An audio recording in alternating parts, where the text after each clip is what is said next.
Ejimakor tackles Ohaneaze for asking Tinubu for political pardon on behalf of Nnamdi Kanu. Good morning, everyone, and thank you for tuning in and listening to this headline that we got to hear this morning. As our headline for this morning says here that Ejimakor tackles the Ohaneaze Indigo for asking Tinubu for political pardon for Nnamdi Kanu.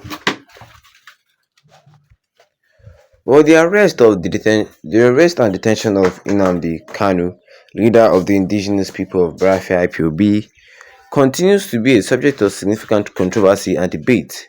The issue reignited recently when Ohaneaze Indigbo, the apex Igbo cultural organization, made a public appeal to President Bola Tinubu requesting that Kanu be granted a political pardon as part of Nigeria's 64th independence anniversary celebration.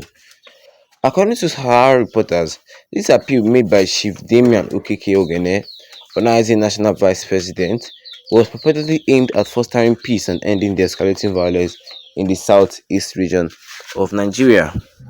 Well, however, this request has sparked a strong counter-reaction from Barrister Ejimakor, a special legal representative of Kanu. Ejimakor called Ejimakor called the plea shocking, noting that Kanu has not been convicted of any crime. According to him, it would be highly inappropriate to request a pardon for somebody who wasn't even proven guilty in a court of law. Pardon is for convicted felons, Ejimakor said, highlighting the fundamental difference between being detained and being convicted.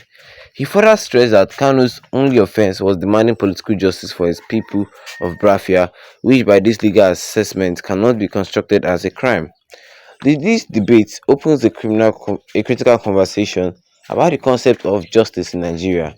It is right to ask for pardon when an individual hasn't even been proven guilty, and what does it say about the judicial process? When social political groups bypass the court to seek political solution, by requesting a pardon, is Ohaneaze Indigbo undermining Kanu's right to a fair trial, or is it a pragmatic move to address politically sensitive issues?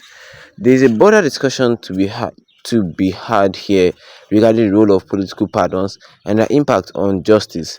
Should political leaders use pardons as a tool to ease tension, even if it means circumventing due legal proceeding? The Ohaneaze request, while possibly intentioned, seems to reflect a lack of faith in Nigerian judicial system to deliver a just verdict for Kanu. If the judiciary is bypassed in favor of the political resolution, what message does that send about the scarcity of the rule of law? Furthermore, the request for a pardon carries an implicit acknowledgement that Kanu's actions were wrong, something his, support, his supporters vehemently deny to them. Kanu's agitation for Biafra is a legitimate pursuit for self-determination, a right recognized under international law.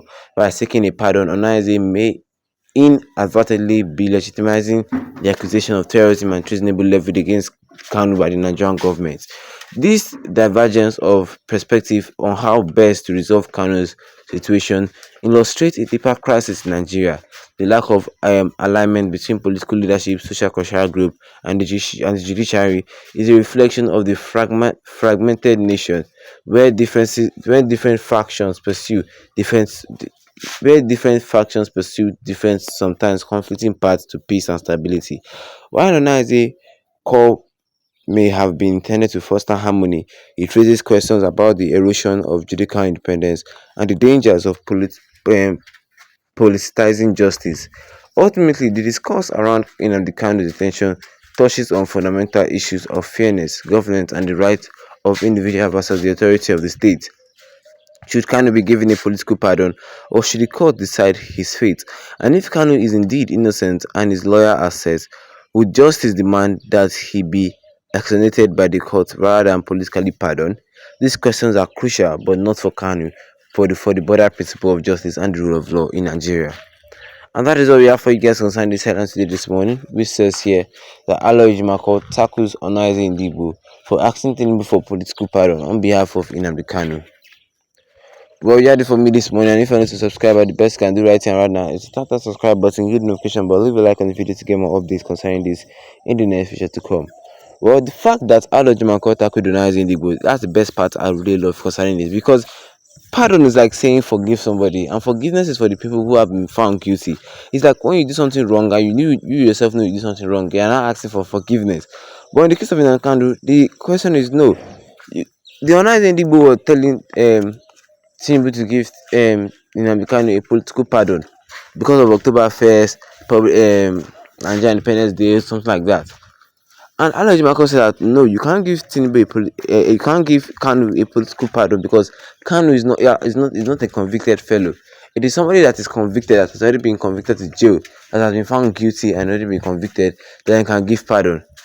Yes, there's a difference between being detained and being convicted. Ejimakor said it in the other Igbo.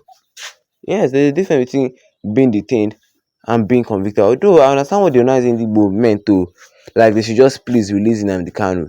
But don't use that word pardon, because Nnamdi Kanu is not guilty of any crime leveled against him. Because the way you use that pardon, it looks as if Nnamdi Kanu is already guilty. Meanwhile, he's not. Yes, meanwhile, he's not. He never committed any crime against the Nigerian constitution.